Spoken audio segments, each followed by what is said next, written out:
Good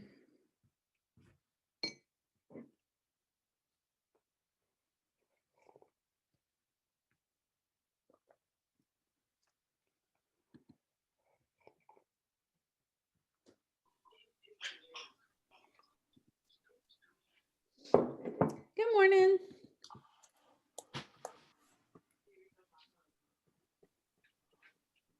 Hello. Hi.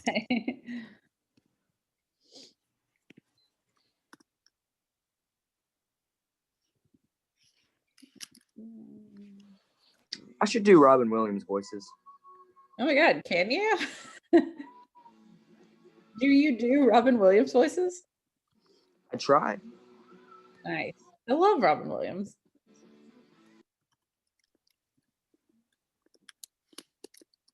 Let's see, we're missing 3. I'll give them a minute. They're often a little late.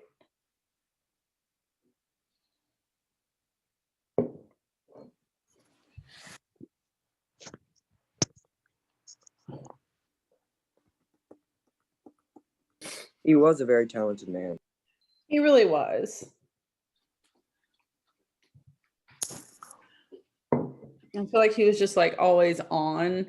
Like I watched him on Inside the Actor Studio, and it was just like so crazy to try to keep up with like how many times he changed his voices and different characters. It's kind of like how Heath Ledger always stayed in his character. Yeah. Except it didn't really work out him. great, but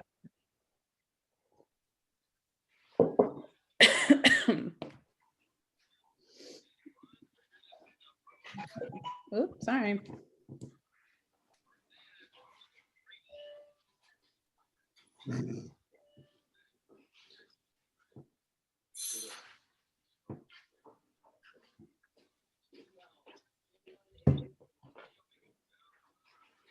Okay, we're missing Corey and Brendan and Hayward.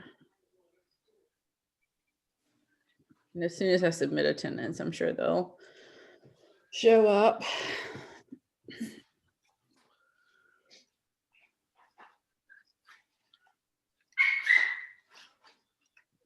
Puppy.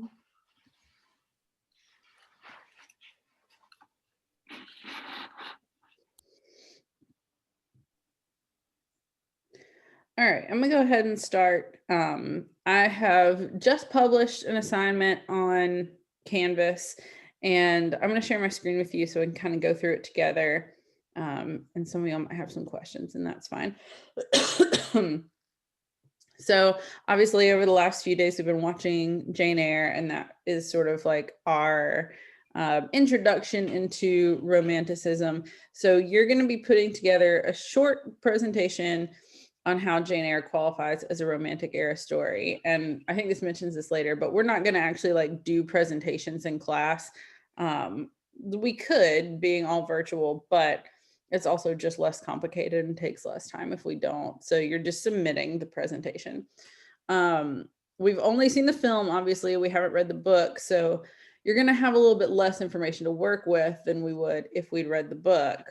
But your presentation, which can be Keynote, Google Slides, whatever, only needs to contain 6 slides, a title slide, and 5 informational slides. So each of the informational slides should contain one element of the story. You can focus on a character, you can focus on a relationship between characters, a setting, like you could particularly talk about her school, or you could talk about Mr. Rochester's house, a particular plot point, like something in particular that happens in the story, and how that element reflects one of the characteristics of romantic literature or the romantic era that we took notes on in class. And actually, I'm just going to go back in a minute and make sure that I uploaded those notes. And if I haven't, then I'll do that. So like I said, you're just submitting the slides to me. So some things that you would want to consider. This is just kind of like a recap of some elements in romantic literature that you could choose to focus on. Themes of romantic love, philosophy, or expression of feelings. incorporation of the arts. She does draw. They talk about playing piano. She plays a little. Imagination over reason, the unity of emotion and logic, the reconciliation of differences and opposites. I can think of a couple of good ones for that, actually. The importance of nature, which you could talk about the interpretation of nature as a system of symbols, nature as a divine work of art, or nature as refuge from civilization. A greater emphasis on poetry, individualism, unusual romantic heroes, everyday real. Oh God, I almost just spilled on my coffee. Everyday realism, meaning like focusing on how life really was, and not like a glorified or romanticized version of it, but like trying to actually portray things as they really were. Or a beautiful soul in an ugly body. I remember when we did the notes, we talked about Quasimodo from Hunchback of Notre Dame and how he's like a beautiful soul in an ugly body. So maybe there's some things you could work with there. So that's just kind of like a list of things that you could have taken from the notes that you could focus on. So you'll have your title slide, and then you'll have 5 slides that, you could do, like, Mr. Rochester is an unusual romantic hero because this and this and this. You could have one being like a incorporation of the arts because she uses her drawing to like reflect what's going on in her imagination, stuff like that. It's just a couple of ideas. So if you are a person who missed a day of the movie, that's okay. I tried to upload all of our things to our YouTube channel, but obviously it's blocked for copyright purposes because I was just playing a movie. I did provide the link on Canvas to the movie, but like you guys saw, it's not a good website. It's got a lot of pop-ups, some of them which are pretty inappropriate, and it might infect your computer with something terrible. I'm sure you can probably rent this movie, but all that aside, if you missed it, I would honestly recommend like look up the spark notes of the book. That's not cheating, especially if you missed part of the movie and like it would be hard to go back and rewatch it. Feel free to spark note stuff and try to figure out some things you might have missed that would work really well for this project. So this is due next Wednesday.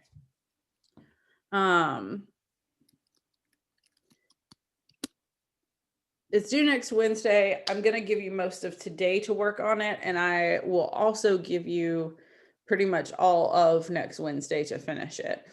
So like Monday and Tuesday, we'll probably get into some new stuff, but we'll have time in class for you to work on this.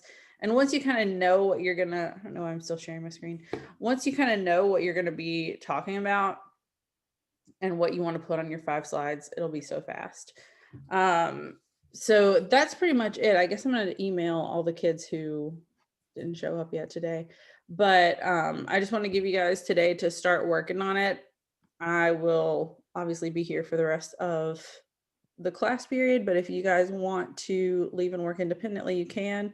If you want to stay, especially in case you have questions and stuff, that's also fine. But if you leave, then I hope you have a nice weekend. I'm gonna go ahead and turn off my video, mute myself so you guys can get to work.